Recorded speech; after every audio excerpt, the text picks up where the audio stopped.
अस्सलाम वालेकुम दोस्तों, अमेरिका से जावेद राठौर का सलाम। दोस्तों, एक सवाल लेकर हर पाकिस्तानी परेशान है और कोसता है, और हर आदमी यही कहता है कि 75 साल हो गए और अभी तक हम सही रास्ते पर क्यों नहीं चल पाए। तो इस हवाले से मैं आपसे गुफ्तगू करना चाहता हूँ, जो बड़ी अहम है, और ये समझना बहुत ज़रूरी है कि पाकिस्तान में बेहतरी क्यों नहीं हो सकी। एक तो वो वाक़यात हैं जिनके हवाले से हम बात करते हैं कि जी फ़लाँ की मुदाखलत और ये और वो, लेकिन इसका मैं ज़रा बैकग्राउंड आपको मुख्तलिफ़ अंदाज़ में बताना चाहता हूँ। देखें, दुनिया में जो भी तब्दीलियाँ आती हैं, उसके दो ही तरीके हैं। एक तो रेवोल्यूशन है, जिसे हम इनकलाब कहते हैं, और दूसरा तरीका जो है एवोल्यूशन है, जिसे हम इर्तिकाई अमल कहते हैं।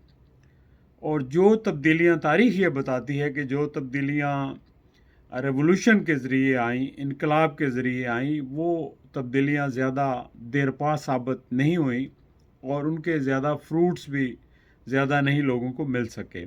और जो तब्दीलियाँ इर्तिकाई अमल से आईं, वो ज़्यादा बेहतर साबित हुईं, देरपा रहीं, और वहाँ सिस्टम काफ़ी इम्प्रूव हुआ।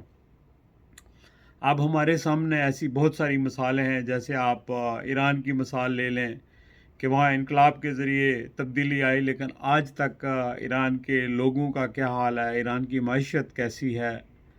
ठीक है, वो आज़ाद हैं, लेकिन उनके ज़िंदगियाँ जो है उनकी इतनी आरामदेह नहीं है जितनी बाकी दुनिया की हैं। और इस तरह बहुत सारे ममालिक हैं, लेकिन मैं सब नहीं गिनना चाहता। और दूसरी मिसाल आपके सामने अमेरिका है। इनकी तारीख़ 200 साल पुरानी है, और यहाँ जो भी हो रहा है एक इर्तिकाई अमल के ज़रिए हो रहा है। गलतियाँ यहाँ भी हो रही हैं, सिस्टम यहाँ भी ख़राब होता है, लेकिन जब वो देखते हैं कि ये सिस्टम में ख़राबी है, उसको वो रेक्टिफाई करते हैं, वक्तन फ़वक्तन वहाँ तब्दीलियाँ लाते रहते हैं। सिस्टम इनका जमूत नहीं होता। और हमारे यहाँ प्रॉब्लम ये है कि हमारे यहाँ तो ना रेवोल्यूशन है और ना एवोल्यूशनरी प्रोसेस जो है वो चल रहा है, उसको चलने दिया गया। रेवोल्यूशन तो हमारे यहाँ मेरा नहीं ख्याल कि आ सकता है, इनकलाब नहीं आ सकता। हमारी तारीख़ देखें ना, हम जिस तारीख़ पर फ़ख्र करते हैं, वो गज़नी से महमूद गज़नी आए, बाबर आए उज़्बेकिस्तान से, तैमूर लंग आए मंगोल से, नादिर शाह आए ईरान से, अहमद शाह दुरानी जो है वो अफ़गानिस्तान से आए, शहाबुद्दीन गोरी अफ़गानिस्तान से आए, मोहम्मद बिन कासिम जो है वो अरब से आए।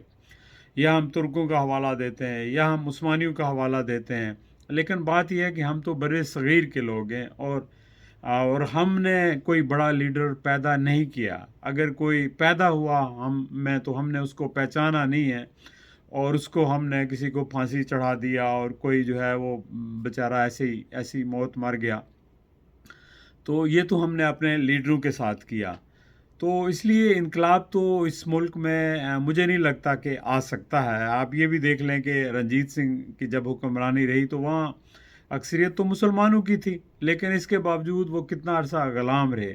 तो यानी आज़ादी जो है वो आज़ादी ना कभी इन लोगों ने देखी है, और ना उनको आज़ादी का अंदाज़ा है, और ना आज़ादी के लिए ये लोग कुर्बानी दे सकते हैं। अलबत्ता एक ही तरीका है तब्दीली का, और वो है कि एवोल्यूशनरी प्रोसेस चलता रहे। लेकिन वो प्रोसेस जो है जब भी चलता है, उसमें जो इस्टेब्लिशमेंट है वो कूद पड़ती है, और वो उस प्रोसेस को जो है वो यकदम जो है ख़त्म कर देती है। और उसकी वजह से ये हुआ कि उसमें सिर्फ इस्टेब्लिशमेंट नहीं, उसमें मैं समझता हूँ कि हमारे पॉलिटिशियन का ज़्यादा रोल रहा है, कि पॉलिटिशियन जब मैच्योरिटी का मुज़ाहरा नहीं करते, वो बिहेव नहीं करते, तो फिर यही होता है कि फिर उनको आने का मौका मिलता है। एक दफ़ा यहाँ शहबाज शरीफ साहब तशरीफ़ लाए एक तकरीब में, मैं भी था, तो मुझे भी मौका मिला बोलने का। तो मैंने मुशर्रफ साहब आ गए थे, तो वो रोने लगे कि मुशर्रफ साहब आ गए हैं और ये किया वो किया। मैंने कहा जनाब, इसके ज़िम्मेदार आप पॉलिटिशियंस हैं। मैंने कहा आप लोग इम्मैच्योर हैं। आपने जब आपकी हुकूमत थी, तो जरदारी साहब का सुना है कि वो कोई इंपोर्ट कर रहे थे दूध वूध या कुछ चीज़ें, तो आपने उनका जहाज़ रोक लिया। और जब आप इंपोर्ट कर रहे थे बाहर से कुछ चीज़ें, स्टील्स वगैरह, तो वो आपका जहाज़ जो है वो जरदारी साहब ने रोक लिया। तो मैंने कहा ये तो हालत है आप लोगों की, आप लोगों के अंदर मैच्योरिटी नहीं है, तो फिर आप गिला करते हैं कि वो आगे जर्नैल आगे।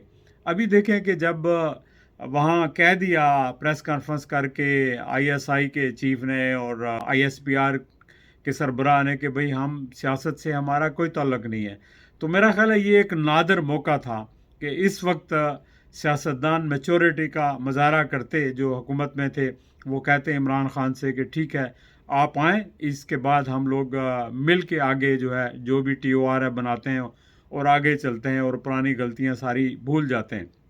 لیکن نہیں، انہوں نے اس موقع کو غنیمت جانا کہ وہ کس طرح عمران خان کو جو ہے وہ سپریس کر سکیں، اس کی پارٹی کو ختم کر سکیں۔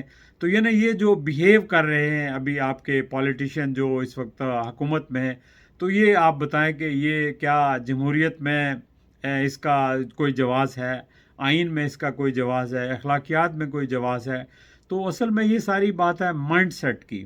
جب لوگوں کے سامنے اصول مر جائیں اور ان کے سامنے صرف ان کا مطمع نظر صرف اقتدار ہو، صرف ان کا مطمع نظر پیسے بنانا ہو، یا کچھ لوگوں کی خاندانوں کی وفاداری جو ہے وہ شو کرنا ہو، تو پھر آپ ان سے کیا امید رکھ سکتے ہیں؟ پھر آپ ان سے کوئی امید نہیں رکھ سکتے۔ تو ایسی ہی صورتحال ہے بدقسمتی سے اس وقت ملک کے اندر۔ تو انشاءاللہ پھر آپ سے بات ہوگی کسی اور موضوع کے حوالے سے۔ بہت شکریہ، اپنا خیال رکھیے گا۔